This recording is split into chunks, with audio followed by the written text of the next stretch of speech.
All right, it's a Thursday night, time for a member spotlight, and I see my co-host just got up and left. Hey, Bob, how are you? He's back. I'm fine, thank you, John. Awesome. I Well, am back.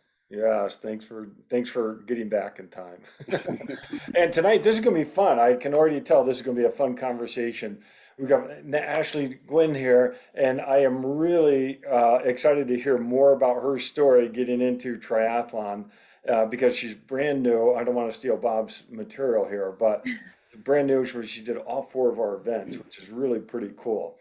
And so I will go ahead and turn it quickly over to Bob because I do want to get to the story and hear more from Ashley. But Bob, time for the official introduction. All right, thank you, John. I appreciate it. And welcome, Ashley. I really appreciate you being on tonight.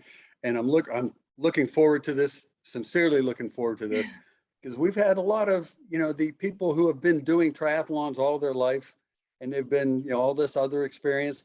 But the other side of the coin is the people who are just starting out and just getting started. And that's what, and it's one thing I really was impressed about you, Ashley, was when you come to the races, you bring enthusiasm and energy and you have a big smile on, even if it hurts and you're sweating. And so it's just wonderful to see.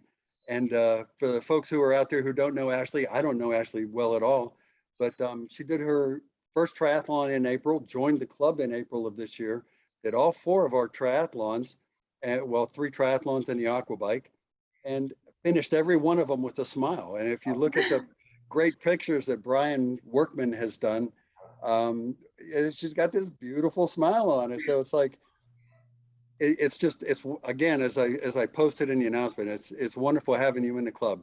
Now, we don't know you very well, and I don't know that anybody does. So if you would please just tell us about yourself, where you came from, what do you do, to get started. Yeah, so I was born and raised in Southern California, down nearby Huntington Beach. Went to school there, became an RD there, a registered dietitian there, and then I moved to the Bay Area to start my practice. From there, I met my other half at work. He's a nurse. I'm a registered dietitian. It just worked out. And Yeah. then we got a house up here in Vegas. We were going to rent it out. Things worked out, and so that instead of renting it out, we decided to just pick up and move here. Sure, it's nice. Now we don't have a lot of commitments, so what better time to do it than now, right? So we moved up here, and then I've been a dietitian at Sunrise, and then now I'm at St. Rose Sienna, so it's way closer to home, and it's super happy, and yeah. So that's a little bit about you and how you got here. You what on earth made you get into triathlon? Especially when you came here, it Yeah. started to get real hot, and Mhm. the cycling and the running and everything. So Yeah. tell us about that. So What got you going into triathlon? yeah, so my other half has been doing triathlon for a few decades now. And so that was a big inspiration for me. That was a big drive for me. But, I wasn't sold on it yet because it seemed really intense and time intensive. But for my birthday one year, he gifted me swim lessons, one-on-one swim lessons with Mel, because he knows I love the water. And so he wanted to surprise me with that. So Coach Melody Crodenberg, I did swim lessons with her, fell in love with the whole thing, and then found out she's a triathlon coach as Hmm. well. And so it kind of just bled into that. And now she's my tri coach. And, it's just really inspiring to see Coach Mel and the other older members of the club and how everybody is still so active, training and racing. And, we have this idea of preventative maintenance in our household. So Hmm. I want to be in my 70s, still training, still racing, and just whenever, if ever, I go into the hospital and they ask me for my past medical history, I want to say there's none. I'm not on any medications. I have no pre-existing conditions. And that's a phenomenal goal for one thing. And then another thing is I want to say that you really did it was very fortuitous. You got hooked up with Mel. She is a wonderful swim coach, Yeah. wonderful coach. Mhm. That's great that you got hooked up with her. And yeah, Yeah, she's an inspiration to all of us. So sure. so now what did you think when you started training here and you started riding in your on the bike and in this heat and these hills? Yeah, I feel like I had a pretty hard first introduction to riding just because it took a long time for my bike to get here. And then when it got here, clipping in and out was a real issue. And so I had to get my pedals changed out. And so with clipping in and out, before I got changed out, I would have to put all of my body weight on one pedal just to get it clipped in. So I was getting really frustrated. I was falling a lot. And I was like, oh man, why did I invest all this time and money in here if I can't even ride? How can I race? You know? And you But probably didn't know that you can adjust the tension on those and you can no, soften I them up a didn't. little bit. Absolutely not. But riding has been okay. You know, I do the spin classes with Mel every week, and so that helps build my strength. I feel like running is the one that I need to work on the most because my heat training is so bad. Because I'll get up like at 4:30 to go run, but you know, races aren't at 4:30 in the morning, so it's way warmer then. So I need to figure out how to control my heart rate and do some more heat training because it's more often than not, it's triple digits when we're racing here. Okay, now, John is going to, I'm not going to, jump on the questions that John asked, but it's going to be real interesting to hear about your first races, Yeah. and especially the first one you did in April. So John has some specific questions on those, I think, and he may not be ready yet, but John? No, it's all good. No, I love this. I love this story about getting involved in triathlon because your other half has a history of that, like Bob said, just great to connect with others like Mel, who is an inspiration, and that's a really great goal as well Mhm. to do it for lifelong. I think Yeah. that's neat. And I love your attitude, the fact that you're looking that far down the road. It's like triathlon is going to keep me, young. And it's like, Yeah. it is something that, that's a great goal for you to have. So it's I like, mean, it shows with all our older club members too. Everybody's in great shape. I want to be like that. very good. And you're smart to not just get ready for a particular race coming up. It's like you're looking way down the road, which is, as John has beat into my head, it's all about the consistency and the long term, not short term. Yeah. Yeah, it's a lifestyle and being part of a community, so that's neat. So let's hear a little bit more about prepping for that first triathlon. So you signed up for the club in April. That's when you decided to do a triathlon? Oh no. So in April of last year, I started swimming with Mel. And then in July of last year, I started doing triathlon training with her. And so I had from July to April to train, but I didn't get my bike set up and ready to go until like February. Oh, good But, deal. so a little close to the time crunch, but you know, I knew it was just going to be my first one and it's the shortest distance. So it's the perfect time to mess up and learn. There's something really, really important and impressive about that, is the fact that you were training and getting you ready and riding a little bit and swimming, and didn't have to hurry up for your first race, because that's when a lot of people will get injured and get into trouble because they're trying to cram. It's almost like cramming for an exam. Oh yeah. I have a race in 2 months, I have to get ready for it. But yours was a year out. Yeah, Yeah, almost. yeah, that's awesome. My sweet time getting here. What's your sport background, if any? Yeah, so I actually don't have a sport background. So without getting into too much detail, I had an eating disorder in the past, and so exercise was more of a compensatory kind of thing for me, and so I always viewed it as kind of a punishment or, you know, as a method to compensate for whatever else I had during the day. And then just trying to get out of that mindset and finding more fun in being active again instead of putting it in that negative mindset. Hmm. Oh, I love that. Yeah, and that's great, and that's a good perspective to have, with triathlon is that it can be a healthy sport, and but we do need to keep approaching it as having that fun. So okay, so when you started looking at the three sports, where did you feel? So it sounded like you did some swimming lessons, but Mhm. where were you thinking in terms of where you need to spend your time and getting ready for that first race? Riding, because Mm, I haven't ridden a bike since I was a kid, and I mhm. knew it was going to be way different to be on a road bike. You clip in, you can't clip out fast enough, you're going to go down, and oh my goodness, I had so many fears about that. And running is straightforward. You just move your legs, right? But I feel like you can get seriously injured on the bike. So I was nervous about that. Oh, I It's a love pretty it. healthy So, fear. It's like, yeah, it serves a good purpose. Mhm. yeah, and everyone is nervous about the bike at that stage, or it's very common to be nervous, and we've all fallen by not clipping out of our pedals. So I don't know if you have yet, but I have. Oh, plenty of times. It took me at least a couple weeks to clip in and out on the road without falling. And then I would text Mel, be so excited, like, Mel, I rode today and I didn't fall once. So it was a big deal for me. It Yeah, is that's a good. big deal. Hey, That's great. did you figure out and readjust your pedals, take the tension off?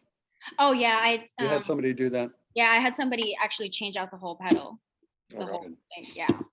So Yeah, very good. No, it got and as resolved. John said, I don't know a single triathlete who hasn't pulled up and not clipped out and fallen over. Yeah. It happens.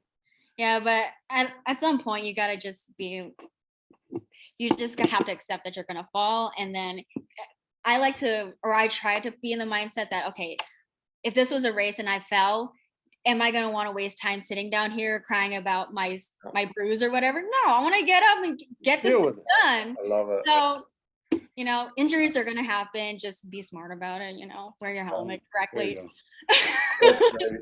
Yeah, no, that's a good attitude. All right, so now going into the first race, what was it like? I mean, what was it like getting there and setting up and yeah. Yeah, so leading up to it, I obviously had no idea what transition was gonna look like or anything like that. So I would look at pictures, talk to Mel, talk to my other half. What is that supposed to look like? And we have a pool at our house, so I would put on my full getup, on my full wetsuit, everything, jump in the pool, start the timer, and then run around the neighborhood, get on the bike, get off, and all that jazz. Time myself to try and cut it off, cut the transition time shorter and shorter until it's most efficient. And Wow. then for me, my habits in the past, just for any kind of sport or training that I was doing, was that I'd go out really energetic, really strong, Mhm. and then fizzle out. But triathlon is an endurance sport. So for me, I had to really hone in on calming down and not letting the adrenaline get to me. And so leading up to the race, like even just driving to the race, try to listen to calm music, get there, get acclimated to the temperature so I'm not shaking because I'm cold, and then have that transition into adrenaline or whatever. Just try and keep calm and keep telling myself, I did the best that I could do to train and prepare for this. And whatever happens, happens. As long as I finish, I'm doing my own race. I'm not trying to be on the podium or anything. So, yeah. Well, I want to steal one of John's questions here because I know he's going to ask it, but it ties into one of mine too. But when you were on the starting line for your first time, getting Mhm. ready to go into the water, there's no doubt you were nervous. I want to know what that was like and how that felt. And that was John's question. But then my question was, how did you pace yourself going out into the swim? How was your first swim?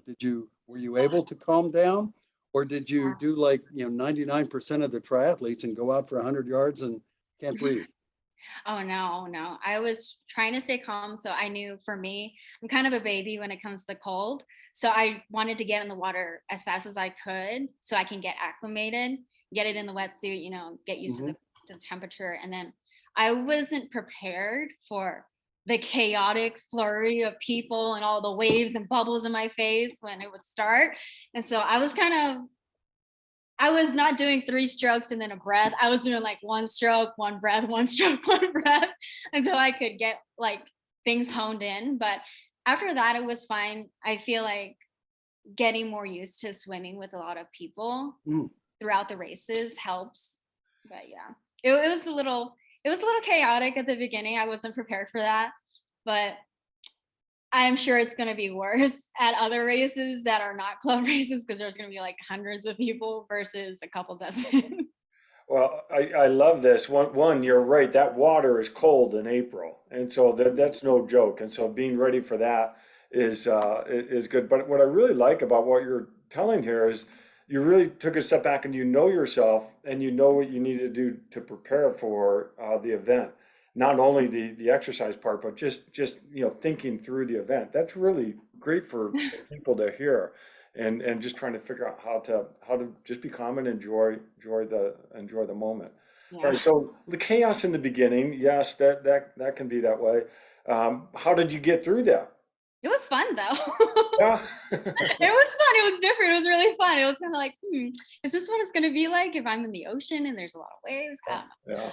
But just try and focus on my breathing, get my heart rate down because I know I have 500 yards of this to go. I can't start freaking out in the first 50. Yeah. And then after that, I got 2 more legs, so I can't burn myself out. And I spent so long trying to hone myself in mentally to stay calm. I can't just let it slip within the first 30 seconds. Right. That's so smart. And it's great that you thought through that. Yeah, and then just keep telling myself, I'm not gonna drown. I know how to swim. My wetsuit is keeping me buoyant. Take my time and do what I need to do to take as many breaths as I need to. But the priority is to get the breathing and the heart rate down. Oh, I love it. Okay, so now you exit the swim, and you must have felt pretty good at that time getting out, and then you have that long run to the bike. Yeah, it wasn't bad actually. I didn't want to go super fast because then I could risk injury because it's really rocky. Yeah. I'd rather take an extra minute or two to go slower than to potentially fall or twist my ankle or whatever, and then I'm out for the rest of the race. I'd rather be 2 minutes behind on my finish time than not finishing at all. You sound like a seasoned veteran here. I know. I was just Awesome. getting ready to say that. I said, you're so thoughtful on this, and you're planning that through and thinking ahead instead of just ramming, bull in a china shop. That's so.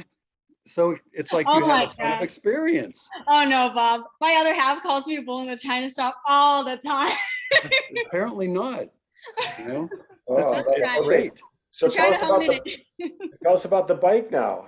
You were worried about that going in. How did it go? Yeah, so just driving down from Lakeshore down to the starting line, I was keeping an eye out for any debris, big branches, whatever that I might need to look out for. Wow. And then I think it was the weekend before I was riding the same course and just keeping in mind, okay, there's some loose gravel here or whatever, and then just go for it. My other half and I got the Varia from Garmin, and so it will notify you on your bike computer when there's a car behind you. So that gave me some reassurance when I'm taking the downhills as fast as I feel comfortable that I don't have to worry there's a car coming up behind me really fast. Yeah. And going up the hills can be a little challenging for me. I mean, when I first started doing riding, I would be cursing a lot and complaining a lot, like, this sucks. Why did I do this? Oh my gosh. But What am I doing here? yeah.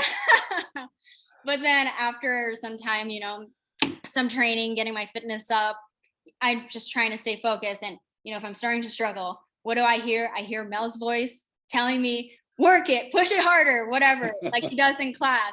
Just think like, oh my gosh, she's watching me. I can't slack now. But yeah, just Sounds like you got hooked up with the right coach for sure. yeah. And then I'm just trying to take the downhills as fast as I feel comfortable so I can use that momentum to go uphill as far as I can. But yeah, and then keeping in mind that I can't burn everything else that I have because I still have a run. But yeah. Yeah. I love it. You do have experience. I mean, an experienced mind thinking, I got to hold back. I have to run coming up. Yeah. I mean, even when I first started training, I would always get nagged at that I can't jackrabbit at the beginning, like go really fast at the beginning because We need to put you and me in a bag and shake us up and balance out because I always go out way too hard. Yeah, John, something I'm still working on. Yeah. No, I love this, and I love the statement that you say you wanted to be comfortable going down hills, and that's great to approach it that way, especially on your first race because you're gaining this experience as you go along. All right, so now speaking of downhill, you got that last downhill coming into the second transition. How was that? And then coming into transition, let's hear a little bit about the run too. I mean, that was kind of scary for me just because I'm thinking about when I wasn't able to clip in or out properly when I first got my bike and all my falls and stuff like that. And so I don't know if you guys noticed, or I think Bob was probably at the transition, but I will tell myself out loud, okay, lean to the right, lean to the right, lean to the right, so that I know that that's the leg I clipped out on first. I need to step that leg down first or else I'm gonna fall. But yeah, it it was interesting, now I don't have to verbally tell myself, so I don't fall. So that's a new development. And then going into the run, going straight from bike to run, my legs were like bricks. That's why they call it a brick. Oh, yeah. So I was like Bambi on ice, but you get used to it. And it's the same mindset of, since it's gravel for like the first quarter mile until we hit the road, just trying to run smart and not injure myself. But yeah. One thing that I find great about everything that you say is how much thought you put into Hmm. your performance. It's like you just don't go run. It's like you think, this is sand. My legs are tired. I've got you. You're thoughtful about what you're doing, which is a really good message for a lot of people, me included. Oh, thanks, So Paul. congratulations on that. Oh, thanks. Yeah, I actually, Bob, you stole it from me. I was going to say she's being very purposeful, even coming into the T2. I think it's so smart to be thinking about, okay, which side am I going to get off? Where are my feet? All this, that's great insight, and you It don't. is. What came to mind for me is you do things deliberately. Yeah, It's yeah. like you're deliberate about you're coming up to this mountain, deliberate about thinking about what you're going to run. So yeah, I mean, that's a great lesson. There's a So, lot of people, yeah, and as John said so well, you've got more experience than your years for sure. I'm working on it. so how long into the run did you feel like you got into your rhythm for running? I would say after you get up that first hill, that Oh, first mile, that first half mile or whatever. Mhm. But yeah, I don't know if I was dehydrated or if I no. was overheating, but my heart rate control is pretty bad. It got up past 200 during my Oh Wow. my. run. Yeah. Yeah. So that's something I need to work on. But Yeah. Oh, wow, that's great. Well, yeah, so it's not an easy run, nor is it an easy bike ride. I mean, this is a hard course, and we always say if you can train and race here in Vegas, you can race anywhere. So yeah, that's really neat. that's So what I try to tell myself when I'm training and or like I have to do hill repeats or there's a lot of hills. Just tell myself, okay, well, if I can do this at this time, like let's say a mile at 15 minutes, which is like pretty slow if you don't ask me. But anyways, and let's say you could do a mile at 15 minutes with all these hills, right? How fast are you gonna go when you do a flat that's course? Just right. it'll be a piece of cake. Yeah. So That's right. And we're very fortunate to have this kind of stuff to train in. The heat, the hills, and I can tell that's your attitude, So yeah, my other half keeps telling me if I ever complain about conditions, like, oh, well, this is really good wind training. This is really good heat training. This is really good, whatever. Like, try to put it into a positive mindset. that's Like, right. because during race day, you're not going to be able to control the conditions. And so, might as well be prepared for anything, I right? love it. Yep, I that's love it. smart. Very smart. Good advice from him. So how'd that first finish line feel? It felt great. It was so much fun. Everybody was so supportive, even on the run. Like, I'm dying. I see other people are breathing hard, but we always say, good job to everybody that you passed. Everyone was so supportive. And I was just happy that I was able to finish. It was really fun though. Yeah, that's great. We do have such a great community, and it is neat doing our events where everyone gets to know each other a little better, and that is fun. But all right, so now maybe if you would think about the four races you've done, Mhm. how has your experience changed over those four races? I would say, I don't know if it's my experience or my fitness level, but just some like rookie mistakes that I know how to adjust for and change for next time. Like, don't put my timing chip on the outside of my wetsuit because then I got to take it off Mhm. and take off my wetsuit, waste time, right? And then one time I was getting on the bike to start and I didn't change it to the lowest gear after I had done my last ride. And so of course I wasn't able to start and then I fell and then freaking out trying to get the thing back in the right gear and then trying to do that. The chain fell off and it was a nightmare. So just Your first, what, 5 or 6 races, Yeah, they're just learning. They're just telling you what you need. yeah. You make mistakes and you learn from your mistakes. So Yeah. yeah. I think more than physically what I'm learning, it's more mentally what I'm learning and be prepared for and, you know, being okay with and not being so hard on myself, because I'm kind of a competitive person. I would consider myself a competitive person, and so it's hard for me to not compare to other people and how they're doing, and just trying to really focus on and remember that, I'm doing this for me. I'm racing my own race. Yep. And Oh, that's so as smart. soon as I start comparing, or even comparing with myself on how I did previous races, then it's no longer fun. Then why am I doing this? Yeah. Why am I training all these hours if I'm not even having fun anymore? So trying Oh, to focus and on getting that. you are all over what John, I mean, I just got to give him some praise as far as for his motto for our club, Yeah. recently has been enjoy the journey. And Yeah. that is such an important message to have. And it sounds like you've taken that to heart as well. If you're not having fun, you're not going to keep it up. You're not going to keep doing it. Yeah. Try not to lose sight of that. Yeah. Well, and I love the attitude about, learning, because, a lot of times racing and doing these events, it's about problem solving on the moment.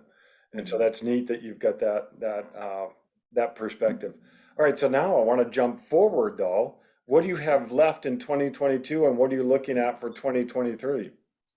So I'm doing my first Olympic is going to be the BBSC triathlon here on October 1st, or I think it's 1st. So that'll be my first Olympic. We're already planning for next year, because, we got a finite amount of PTO if we're going to travel somewhere, whatever, right? So I want to do all the sprints, the aqua bike with the LV Tri Club, of course. Devaney is no longer here, so I don't know if we're still doing the 100 times 100 swim. I did that last year. It was great. Oh, cool. Yeah. Yeah.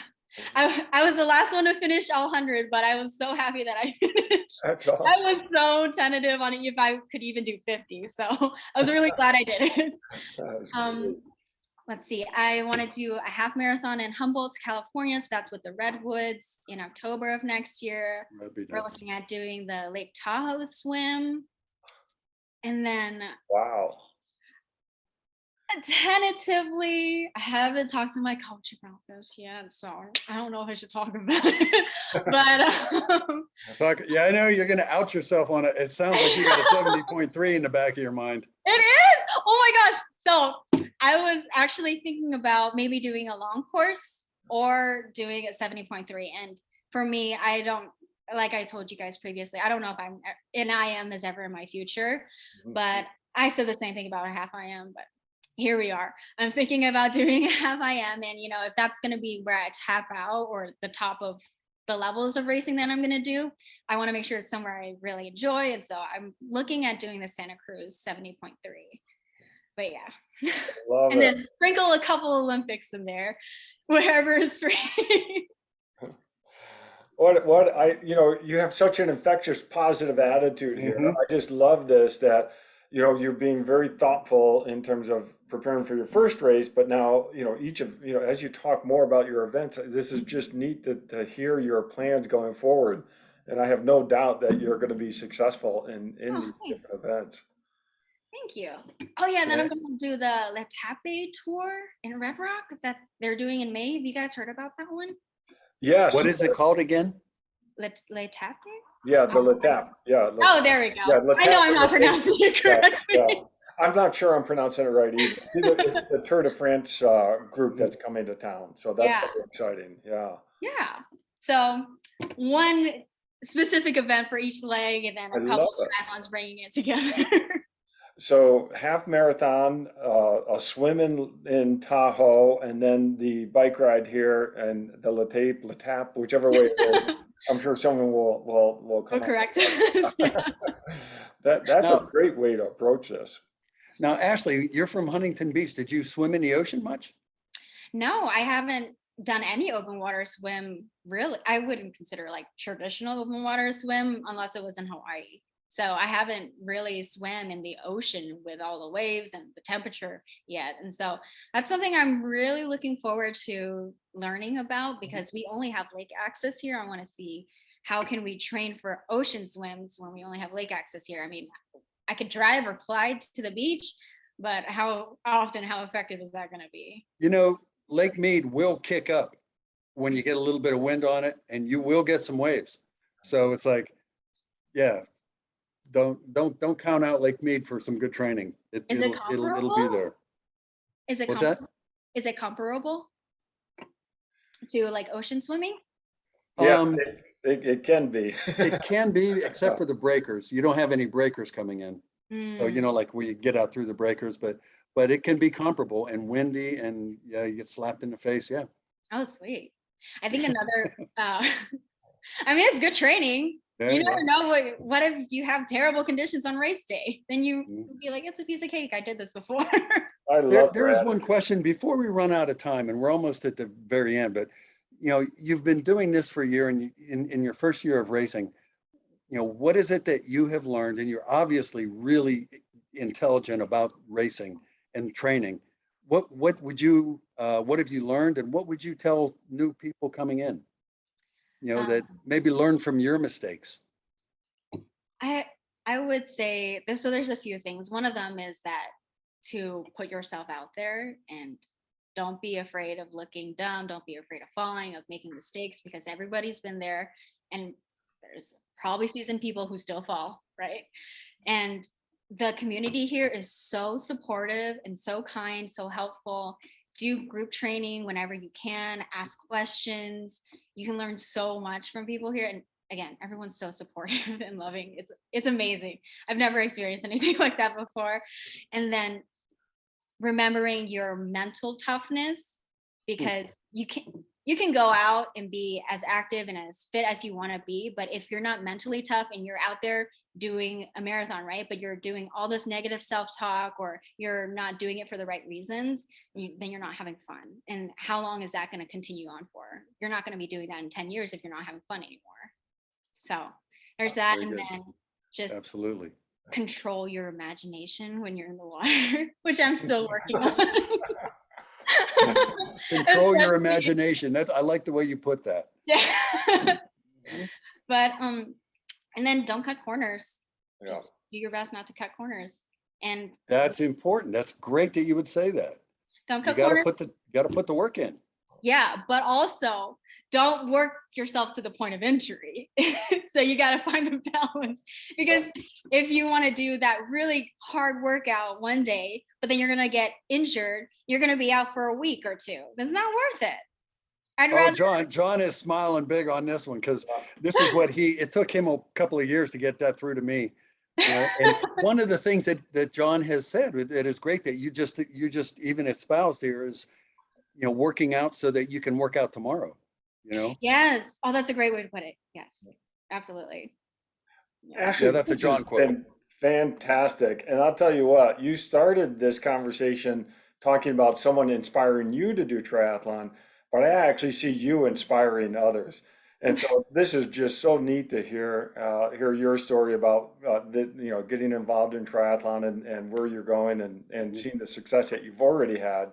It's going to be a lot of fun watching you go forward too. Absolutely. Thanks, guys. Yeah, I knew it was going to be exciting having you on. Uh, Just whenever we posted the announcement for for this member spotlight, we had more people reacting to it, saying, "All right, I want to see this," and likes and stuff than anybody else. So it's Aw, you obviously have made an impact and are still yeah, making an impact in the club. that's right. thanks, Bob. Great. All right. Well, thank you so much. And thanks, everyone. Thank you, everyone.